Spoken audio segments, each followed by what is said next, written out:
Hey guys, welcome back to the channel. So thank you guys, everybody who viewed my first video and provided comments. Persons just DM me. Thank you so much for those comments, and for those who I left behind because I went too fast and you were not able to follow through. Well, here I have created a second video and I'm hoping that this one will make up for what I missed in the first one with you guys. So let me know if you're able to follow it this time and how it worked for you if you did it. All right, and again, thank you so much for your support. So at this point we have a cassava. Here is a foot where we're going to use a knife and we're going to peel the skin. So first we're going to cut one end and we're going to cut the other end. There's no science to it, so don't really think that. And you're going to cut it into manageable pieces as well, pieces that you can manage. Okay, right, so there it is. I have this piece now, so I'm going to start from the end and then I'm going to go in a circular motion. You can see the skin is really just peeling off. It's not difficult at all to get off. So once you go in a circular motion, right, see, it's just coming right off. So you do that and it's off. There you are. So as soon as you cut them into pieces that you can manage. See, all the skin is off. This is all cassava now, and this is what we're going to grate. Alright. Right, so this is the final piece that we have now, so I'm going to peel. Same circular motion. See how quickly this is coming off? Yeah, very quickly, easy. See, it's all off now. So come, that's the last piece, and then wash. And because this is from a bigger one, so we're going to split this in half so it's easier to hold when grating. So that's split in half and that's it. So we're going to prepare for the grating now. Right, so we're in the sink, and so yeah, I just finished with the grating, and like I told you before, it requires a lot of effort. See, I'm almost sweating, like I'm almost breaking out into a sweat. It was a lot of work getting that part in. So we're at the station where we're going to do some squeezing. So it's done, see, all grated. So I'm going to do the squeezing now. Usually we use fine cloth, so if you have cheesecloth you can use it. I don't have cheesecloth right now, but I have this produce bag, so it's very fine, and it's a bag that's used to keep vegetables and fruits fresh. So I use this and I find that it works very well for the squeezing. Alright, so here we go. Put a little in, put a little bit more in, and usually I can just make it flat like that. See, the juice is already coming through. You can see the juice. And let it fall into the juice. There it is. It's as easy as that. Just a simple squeeze, and that's the juice start coming out. Right. So you do this until it's all squeezed out. You can flatten it out if you want. There you go. So we can now just put it in.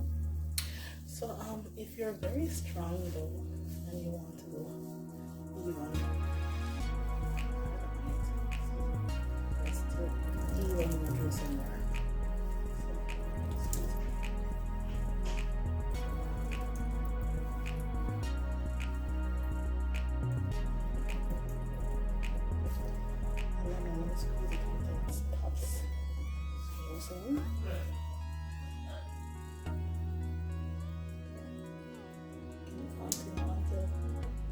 Just basically stops coming. So there you are now. Open the bag and there you have your nice pieces.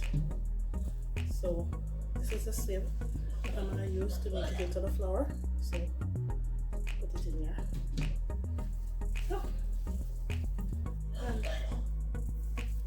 the rest of it out, put it in there. See, we're done. It's all in there. So what we're going to do now is, like I told you before, we're going to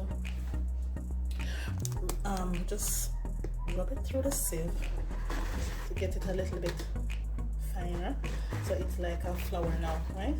So we can start and you know, cutting out these pieces into smaller pieces, and then they will go through the sieve into the container at the bottom.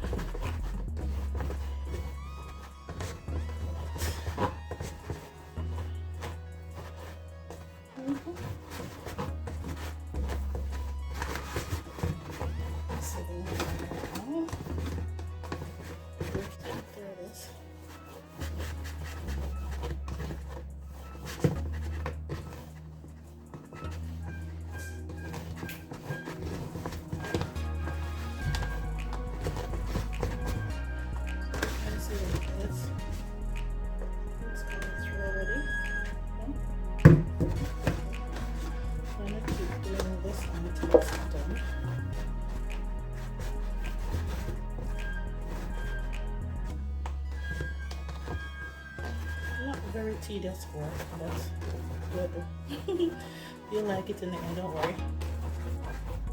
The reward is awesome. So a little bit of work for a lot of reward when you're done. Don't worry.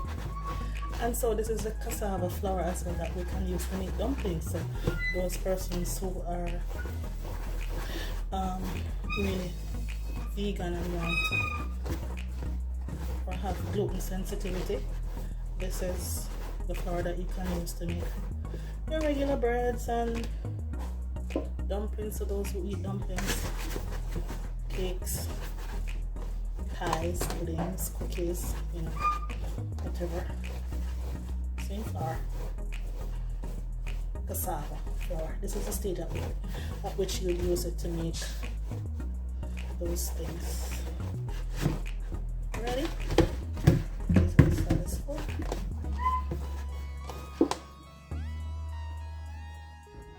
This is the stage at which, for persons who like escovitch, fish and bami, this is the stage at which you would bake cassava, you know, to make a bami.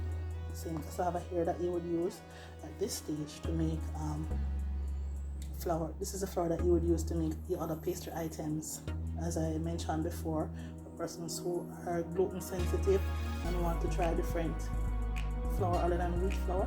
Cassava flour is a great one to use. I remember when I had a knee problem and I thought it was arthritis, and there was this doctor in Jamaica who told me that the way that he fixed that, and I had some gut problems as well, was to move closer to the foods that we ate while we were, like black people ate while we were in Africa, and cassava was one of them. And I found that cassava helped heal my joint pains a lot. It helped. So cassava is a good one, and this is what we're going to use for our pone today. This is the base of our pone. Ready? So these are basically the ingredients that we're going to be using today. We have some flour, I have cinnamon powder, and I've measured them out as well. So here we have the cinnamon powder, a tablespoon of cinnamon powder, a tablespoon of nutmeg, grated nutmeg, and I've saved some of the coconut milk, some of the shredded coconut I've made some of the, I've peeled the skin off and I've shredded it a little bit, so I can use that to fill in there as well. I've melted the butter. Butter is melted, and there's salt and sugar, and here we are. That's our coconut milk juice, squeeze, grated and squeeze. That's 2.5 cups of flour, a cup of brown sugar, and half a cup of melted butter. This is a little over half because I'm going to be using some to grease as well, so I just took a little bit liberty of adding a little bit, you know, over.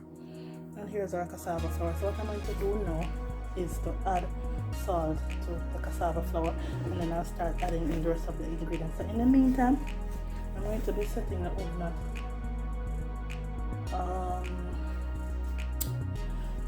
375 bake at 375 degrees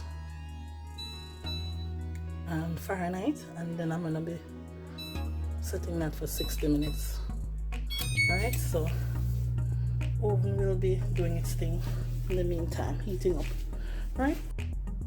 So I'll start now with mixing my ingredients. I'm gonna start with half teaspoon of salt, and I'm gonna put this directly onto the cassava. I'm gonna sprinkle it directly onto the cassava. Right? And mix that in. Mix in the salt to get it saturated.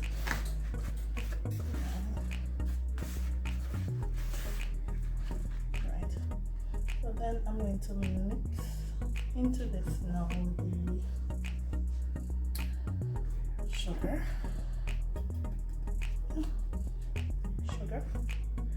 and the coconut. I like to add the coconut early as well. I told you I'd shredded some coconut, so I'm gonna add that in there. It's not in the recipe, but it's something that I like to do. So I'm adding that in, and I'm gonna mix all of this in as well.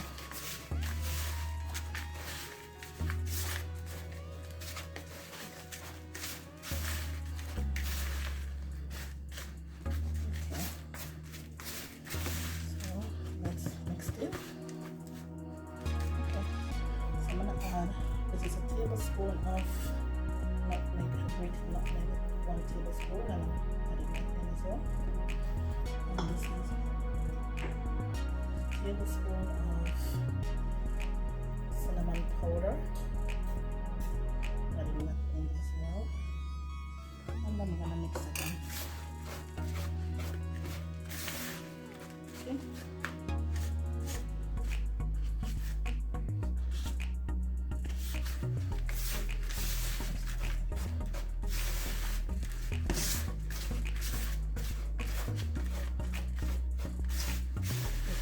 Smelling the spices, yeah, start to smell nice already. So that's in. Ready? So, right, so we have our coconut milk and we have our melted butter. So I'm gonna add the butter, the coconut milk. And a little release.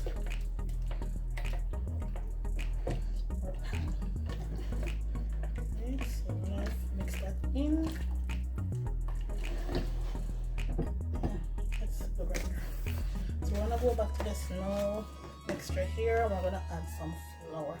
We're not gonna add all of the flour all at once because I want to mix it in properly. Alright, so we're gonna mix it the same way that we mixed in everything else. So we're going to combine nicely. Alright, mix some more. It's 2.5 cups of flour. And this is what we're gonna make. Make them really thick and nice. You can use whole wheat flour if you want, but this is all-purpose flour. Yeah, all-purpose flour is the same flour that we use in dumplings, Johnny cakes, boiled dumplings, fritters. You know, same flour. Oh, yeah. It's the same one that we call counter flour in Jamaica, yeah. You know when you go to the shop and you say, "Serve here, Miss Me, sell me 2 pounds of flour?" Yeah, that same flour there. Nothing special about this one. So we're mixing the rest of it, and here we have our mixture is getting, our bowl is filling up. So we're going to add now coconut milk. Okay, and we're going to stir that in as well. Mix that in. Make nice. Mix more. Make a nice butter. And to stir that one in.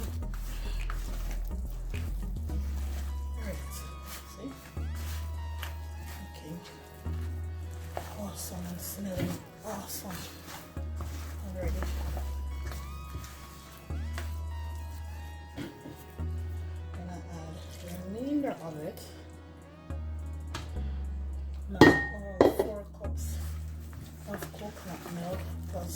1/2 cup of butter.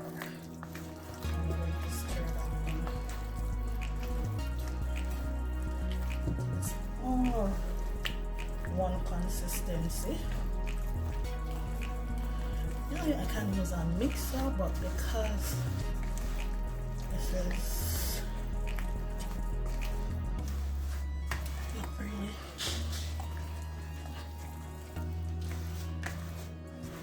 mixer,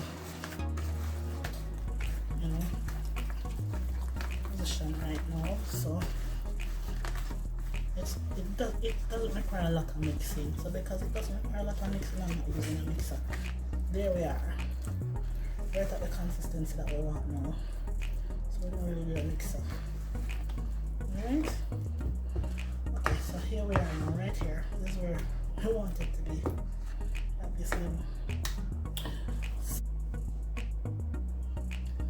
Alright, so at this point now, this is where I'm gonna freeze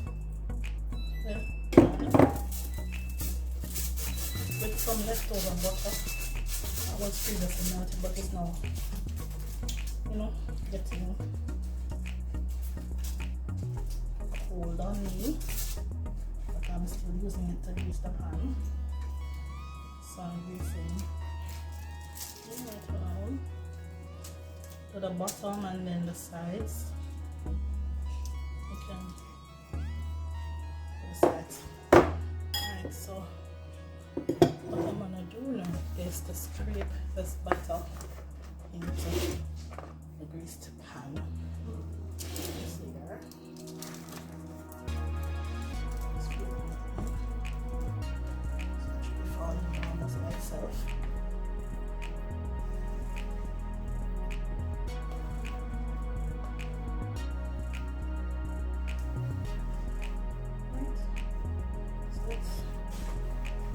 Almost totally in there now. So I cannot leave this though the oven is ready. Just give it a little swirl. So level it off. Yeah. And there it is. So the oven is ready.